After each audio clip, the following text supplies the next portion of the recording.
Hello, welcome to my new office. It has really good square footage and really fresh air. We're going to be trying a new format for this video. We're going to be talking why this new format existed towards the end, but essentially there's going to be 3 parts. In this video, we're going to be discussing praying when it comes to spirituality, modern paganism, and what that looks like for you. And that's because I received a question on Instagram I thought was really interesting. And this is what I'm going to be doing going forward, is looking for questions on Instagram, for questions in the comments here, and I really want to answer them in a video format. So this question comes from Jacob Toddson. In Christianity, when you feel scared, hopeless, or want to protect someone, you often pray to a god, like, please God, keep her safe, please help me, etc. Who do you pray to in moments when you feel totally lost and helpless? First off, thank you for the question. This is a really good one. It's something that I think requires a lot of reflection on. The main ritual that you're taught in Christianity within the church is praying. And so you pray to God when you need something.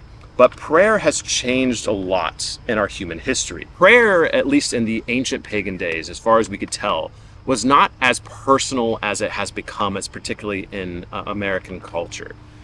Here you hear about praying for everything, especially in the age of Facebook. Someone puts on their thoughts and prayers. I need prayers for this. And people really interpret having a personal relationship with Jesus, and therefore you're praying personally to Jesus to do something for you. And so a lot of people, when they get into paganism, they are looking for that equivalent. They're looking for the Jesus to pray to when you need something. Anything. But this whole idea of a personal relationship to Jesus, that's actually a relatively modern concept. So the early church really didn't have that. Like the Catholic Church, the Orthodox Church, and their original creations, you didn't pray to Jesus for things. You may have prayed to the saints for things, and they would talk to Jesus for you, or they would talk to God for you. It really wasn't until the Protestant Reformation, and then even further into like the formations of the Baptists, the Baptists are the ones that really triumph this, but many Protestants do as well, is a personal relationship with Jesus. I'm saying all of this because we really need to deprogram this idea of a personal relationship.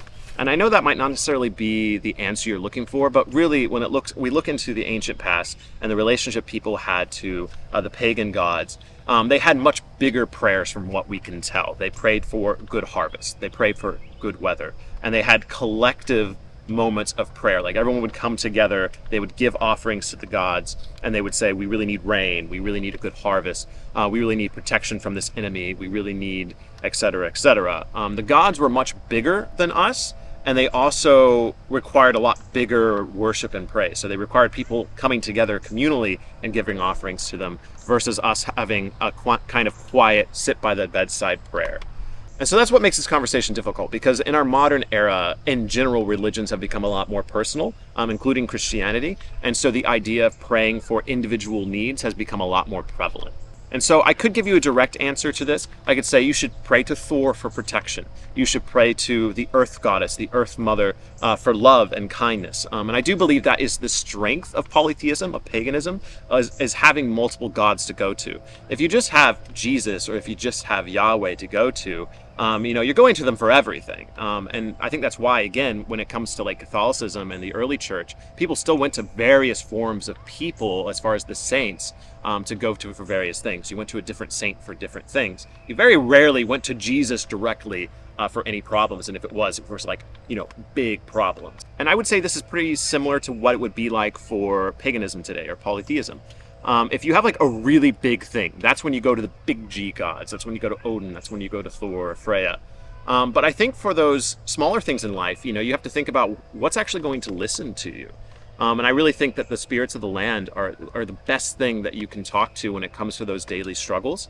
And I do believe the Earth Goddess, the Youth, that's something you could go to on a pretty daily basis. The Earth is our mother. And I think when we're feeling lost, when we're feeling disconnected, when we're feeling scared, I think going into nature in general is already beneficial. And then having that moment of prayer with the tree, asking the tree, please send my love, send my blessings to the earth. And earth, please hold me, keep me safe. I'm scared right now. I think that is still very impactful.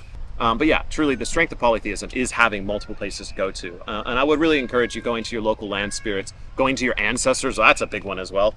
If you need strength, if you need protection, call to your ancestors. Ask your ancestors to help guide and protect you, or guide and protect your loved ones. The ancestors, the spirits, the nature, those things are more readily available to us at all times.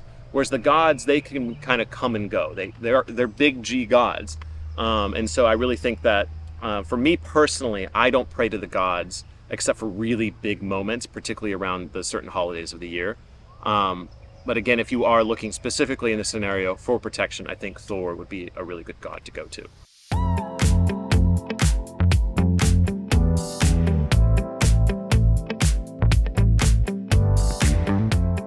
And now we've arrived at the second segment of my new format, and that's going to be focusing around tattoos. If you've been following my journeys on Instagram in particular, or the last few videos I've produced, one of the reasons I've had to take a step back when it comes to making YouTube videos is because I've been working on studying to become a tattoo artist, but also specifically a ceremonial tattoo artist.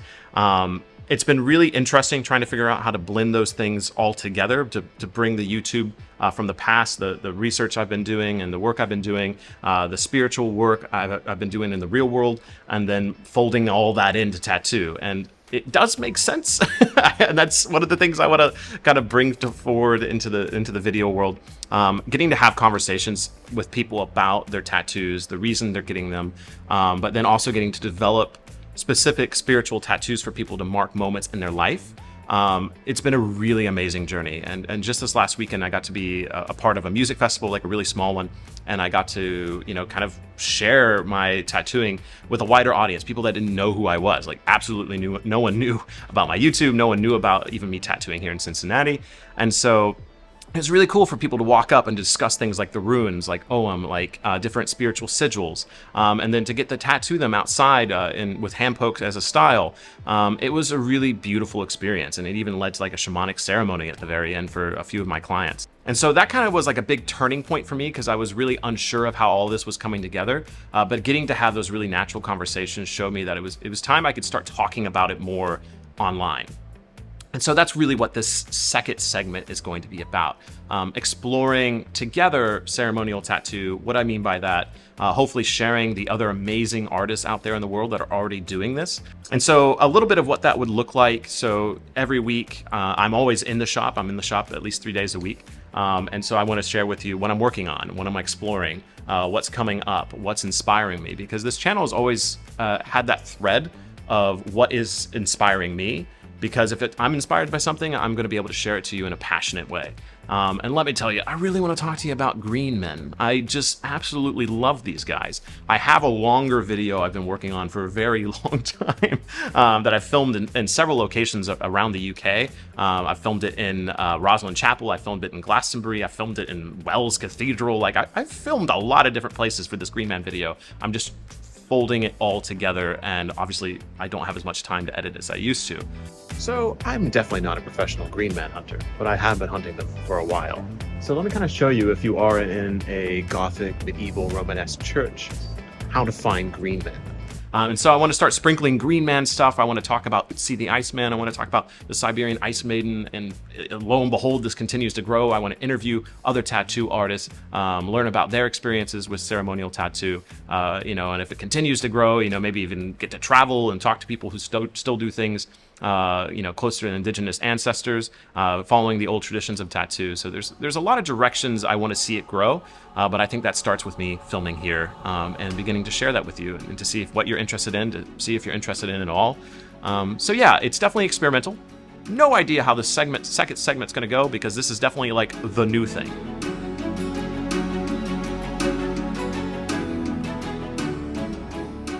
Welcome back to the Force Office and the final segment. So again, the idea here, the final segment is going to be kind of a topic of the week.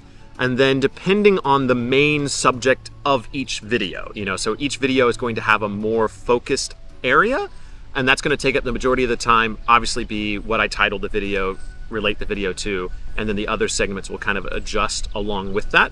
So for like this week, I wanted to talk about the praying thing because I really like that question. But that kind of really wraps up into why I've kind of changed the format of these videos. And it's just because YouTubing isn't my main thing anymore. And that has been a hard pill to swallow. I still really want to make videos, but the tattoo is my focus. It has to be. I'm putting marks on people's bodies forever. I have to take that seriously. And I didn't realize how seriously I was going to have to take that. I mean, obviously I knew what I was getting myself into, but I didn't realize just how much time commitment it was going to take.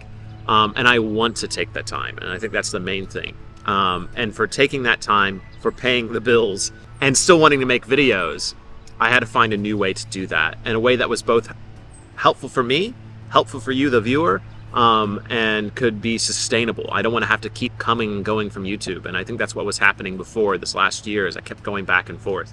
And so this way of doing it, where I'm in the tattoo shop one day a week filming, I'm out in nature another day, and there's subjects that are bite-sized and I can talk about without necessarily needing this big stack of research. So yeah, let me know what you think. Do you think this is gonna work? I'm gonna try not to make every video like you think this is working? I think I'm coming back to YouTube. I really wanna get into a good flow. And I figured this would be a good video to practice this setup, and to get used to talking in front of a camera again. Because let me tell you, you stop doing it for a while, it's actually kind of hard to get back into it. I've become a lot more private of a person as well. I think it's because I'm stepping into family life. My life update is I'm engaged now. I've met a really amazing woman, and let me tell you, she doesn't want to be on camera. This could be us. No. This could be us. Oh. And so I went from someone that used to be much more open about what was going on in my everyday, and now it's definitely shifted where I want to be a little bit more private. These books are not just props. It's something else I want to talk about, and it's that I still want to make some bigger, more well-produced videos as well. Like I still have a Green Man video, as I've mentioned, at the tattoo shop. I still have that sitting around. It's half finished. But seriously, the time it takes to make a video properly like that, I just don't have right now. And so same thing with this. Like I've been reading books on Shintoism lately. This is the first one I read, Shintoism, the Kami Spirit World of Japan. The next one I'm reading is The Essence of Shinto. The other one was called 8 Million Ways to Happiness. So I'm collectively reading 3 books on Shintoism right now, which fascinates me. And I want to talk about it, but I wanted to be able to do it in like a healthy way, because I am not Japanese. I'm not Shinto, but I'm fascinated by religions of the world, and I'm researching into animism right now, and Shintoism is like the main surviving animistic religion of the world. And in order to make this video right, of course I'd want to do it in Japan. I'd want to get interviews with people that were into Shinto. I would want to get interviews with people who practice it today, who can tell me more, because they're going to be able to give me a so much better answer than me, an American, researching it through books on the literal opposite side of the planet. But I still want to sprinkle in some stuff here and there. So like a video I'm going to create where the main subject of the video is what Shintoism has taught me. What has it taught me about my own belief systems? And it's been really beneficial to me, and that's why I want to share it with you. But to do it in a way, in this like big video, I'm not going to be able to do that for a couple of years, 2-3 years. And so I want to be able to sprinkle in those things that inspire me on a daily basis, answer your questions, be helpful to you, the viewer, with my strange amount of information about religion, paganism, and all that, but then also share this journey. So that's where we're at. And obviously, I like nature. This is my church, and this is where I want to talk to you. And so I think that's it. Let me know what you think about this. Let me know if you think it's going to work, any adjustments you'd make. Anyways, I'm going to stop blethering on. Thank you so much for joining me for this video, and I'll see you next week where we talk more about how the ancient ways and how they still survive today.